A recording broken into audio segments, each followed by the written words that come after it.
আসসালামু আলাইকুম বন্ধুরা, welcome to my channel technical master 24। আশা করি সবাই ভালো আছেন। আলহামদুলিল্লাহ আমিও ভালো আছি। আজ আমি ইউটিউবের এমন 5টি ভুল আপনাদেরকে দেখে দেবো যে ভুলগুলো প্রত্যেকটি ইউটিউবারে করে নতুন অবস্থায়। তো এই ভুলগুলো আপনাদের জানা উচিত এবং এই ভুলগুলো থেকে বিরত থাকাটা উচিত। ওকে, তো আমাদের লিস্টের প্রথম নাম্বার যে ভুলটি রয়েছে সেটা ছিল comment spamming, repetitive comment and cyber polling.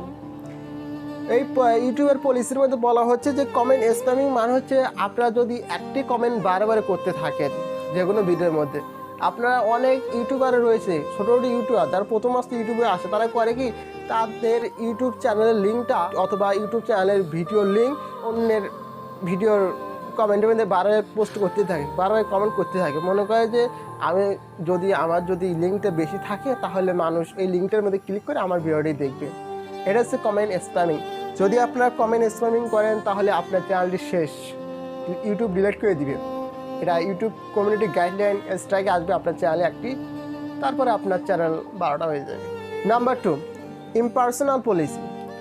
Impersonal policy বলতে বোঝায় যে আপনি যদি কাউকে সরাসরি কপি করেন সেটা হলো ইমপার্সোনাল পলিসি। ইমপার্সোনাল পলিসি আবার দু প্রকার: channel impersonal policy, personal impersonal policy.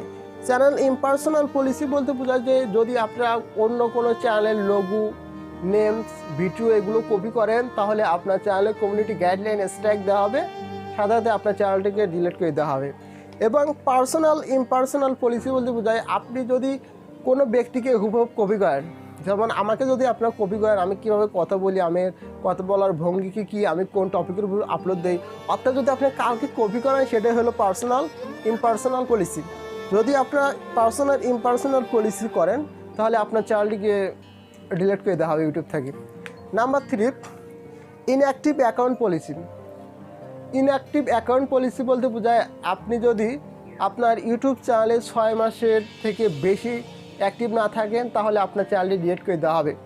কারণ কি, আপনি দেখা যায় যে আমরা অনেক ইউটিউবার রয়েছি, আমরা আমাদের ইউটিউব চ্যানেলে ভিডিও আপলোড দিই 10, 12টা, 50টা, তারপর দেখা যায় যে আমার ভিডিওর মধ্যে ভিউজ আসতেছে না, আমরা ইউটিউব চ্যানেলটা চলা বাদ দিয়ে আমরা আর ইউটিউব করি না আর কি, অনেক ডিমোটিভেট হয়ে যায় আর কি। তো হঠাৎ একদিন দেখা যায় আমাদের ওই চ্যানেলটির মধ্যে যে কোনো একটি ভিডিও ভাইরাল হয়ে গেছে, আমরা ভাবলাম আমাদের একটা ভিডিও ভাইরাল হয়ে গেছে, আমরা আবার ওই চ্যানেলে কাজ করা যখন শুরু করব তখন আমাদের ওই চ্যানেলটা ইনঅ্যাক্টিভ অ্যাকাউন্ট পলিসির আন্ডারে যাবে এবং ওই চ্যানেলটাকে ইউটিউব ডিলিট করে দেবে। বুঝতে পারছেন? Number 4, dangerous and threading prank. আপনারা যদি কারোর সাথে প্রাঙ্ক করেন, অর্থাৎ ইন্ডিয়ার বিভিন্ন রকম ইউটিউব চ্যানেল রয়েছে, অনেক ইউটিউব চ্যানেল রয়েছে যারা প্রাঙ্ক করে লোকের সাথে, যা প্রপোজ করে বা মারে ডাঙ্গা ইত্যাদি প্রাঙ্ক করে আর কি। যদি আপনারা এমন কোনো প্রাঙ্ক করেন যে প্রাঙ্ক দেখে দর্শকের কোনো শারীরিক বা মানসিক যদি ক্ষতি হওয়ার সম্ভাবনা থাকে তাহলে ওই চ্যানেলটাকে ইউটিউব ডিলিট করে দেবে। কারণ ইউটিউব এমন কোনো কন্টেন্টকে অ্যালাউ করে না যে কন্টেন্টের কারণে অন্যের ক্ষতি হতে পারে। 5 number, hacking or bypassing payment for digital service. Hacking, আপনারা দেখবেন ইউটিউবে অনেকেই ভিডিও আপলোড দেয় হ্যাকিংয়ের উপর, how to hack Facebook, how to hack YouTube, হ্যাকিংয়ের উপরই ভিডিও আপলোড দেন। যদি আপনারা হ্যাকিংয়ের উপর ভিডিও আপলোড দেন, যদি ওই ভিডিওটা ভাইরাল হয়ে যায় তাহলে আপনাকে ইউটিউব কমিউনিটি গাইডলাইন স্ট্রাইক দেবে, প্লাস আপনার চ্যানেলটাকে ডিলিট করে দেবে। এবং বাইপাসিং পেমেন্ট ফর ডিজিটাল সার্ভিস বলতে বোঝায় কীভাবে ইউটিউব থেকে ভিডিওগুলো ডাউনলোড করতে হয় থার্ড পার্টি অ্যাপের মাধ্যমে। যদি আপনার এই টপিকের ভিডিও আপলোড দেন ইউটিউবে তাহলে আপনার কন্টেন্টটির মধ্যে কমিউনিটি গাইডলাইন স্ট্রাইক দেওয়া হবে, প্লাস আপনার কন্টেন্টটি চিরদিনের জন্য ডিলিট, প্লাস আপনার চ্যানেলটিকে খালাস করে দেওয়া হবে। বুঝতে পারছেন? আশা করি এই 5টি ভুল সম্পর্কে আপনাদের ধারণা হয়েছে, একটি হলো। তো আশা করি এই ভুলগুলো করবেন না, যদি করেন আপনাদের ব্যক্তিগত ইচ্ছা। তো ভালো থাকেন, সুস্থ থাকেন। আসসালামু আলাইকুম।